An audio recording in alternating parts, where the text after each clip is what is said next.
Wasn't supposed to be like this for Jabari Parker. He was not supposed to be in this situation. A player that graced multiple Sports Illustrated magazine covers in addition to a Slam magazine cover, not to mention this very unfortunate Slam magazine cover that he shared with Andrew Wiggins. Jabari Parker was seen as the future face of the NBA, a player that could be the next evolution of electrifying athletic wings that were going to come out of the NBA draft, and a player that would rival Andrew Wiggins throughout the entirety of his career.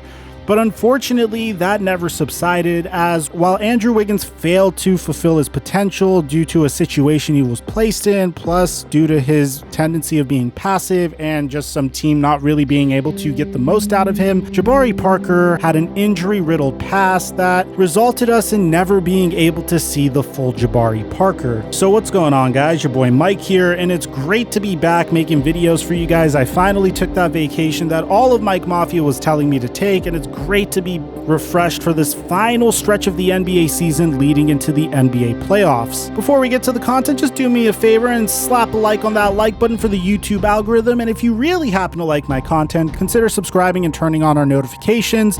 Now that we got all that out of the way, cue the intro.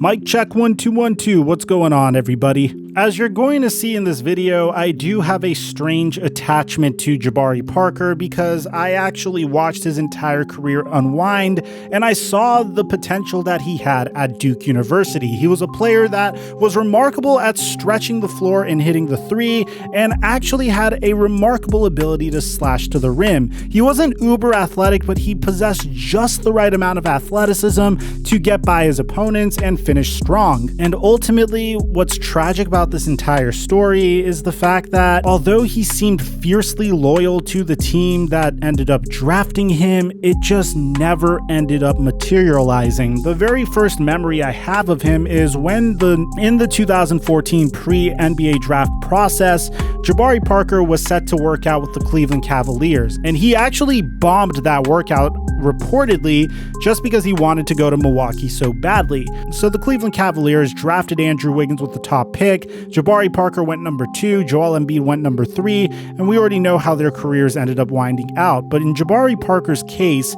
we didn't really get an opportunity to see him fulfill his potential fully, save for one season. But at the time when he was drafted by the Milwaukee Bucks, he said what every small market wants to hear from a top pick, saying, "I feel like I'm going to be able to grow with that organization. I'm trying to be a throwback player and only stick with one team. This might bite me in the butt a few years from now, but right now, I want to stick with whoever is rolling with me." And a mere 2 months after making his NBA debut, he would already suffer his first brutal injury by tearing his ACL versus the Phoenix Suns. This injury would extend into the beginning of the 2015 to 2016 season, and he would return to action against the Philadelphia 76ers, but would kind of struggle making his way back. Bear in mind, in the meantime, the Milwaukee Bucks are already developing Giannis Antetokounmpo, who is becoming more and more poised to be their franchise cornerstone. But when he was finally able to come back for the 2015 to 2016 season, we started to see some improvement, going from 12 points per game in his brief rookie year to 14 points per game in his sophomore year, all the way to his peak season with the Milwaukee Bucks, when in 51 games, Jabari Parker averaged 20 points per game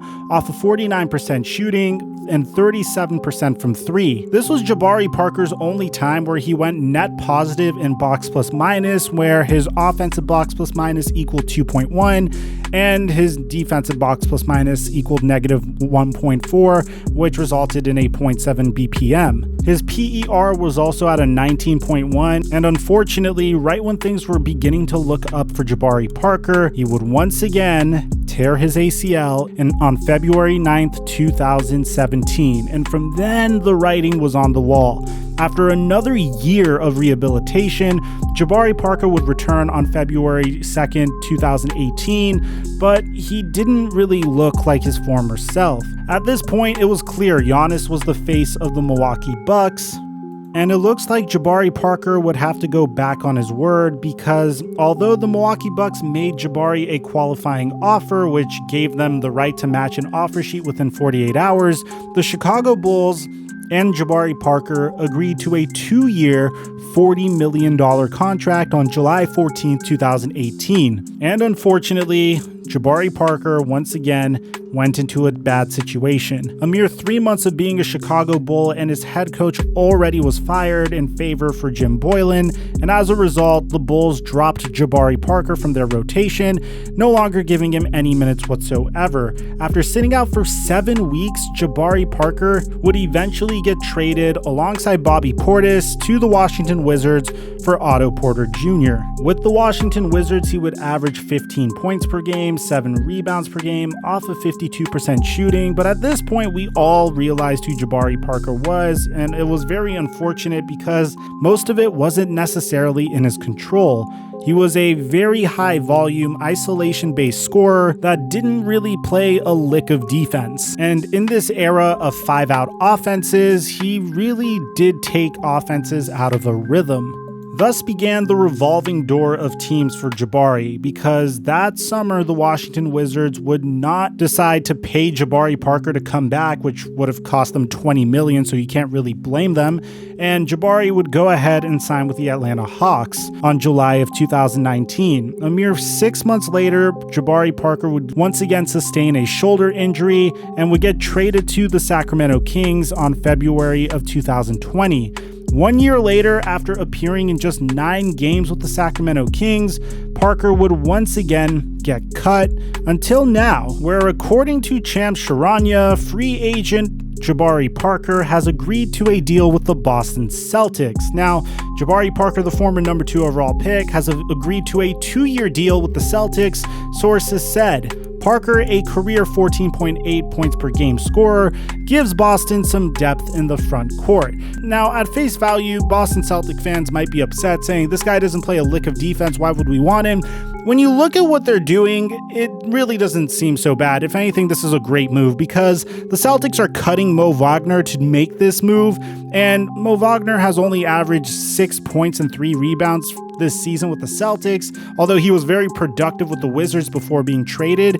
This is just seen as a clear offensive upgrade and gives the Celtics some offensive depth, while obviously sacrificing a little bit defensively. Honestly, I am just in the camp of rooting for Jabari Parker, because I think what happened to him throughout the duration of his career is very unfortunate, but in the grand scheme of things, this marginally improves the Celtics at best. It doesn't really make the Celtics 100% contenders, because they still need front court depth and a front court player that could defend Joel Embiid in a potential series. So Celtic fans, let me know what you guys think about this move, and Jabari Parker fans, let me know what you guys think about this as well, as the Celtics were also linked to Isaiah Thomas and were rumored in being interested in him. I'm assuming that this is the player they're going with instead. Aside from that, I'm your boy Mike, and I'm dropping our mic until our next upload.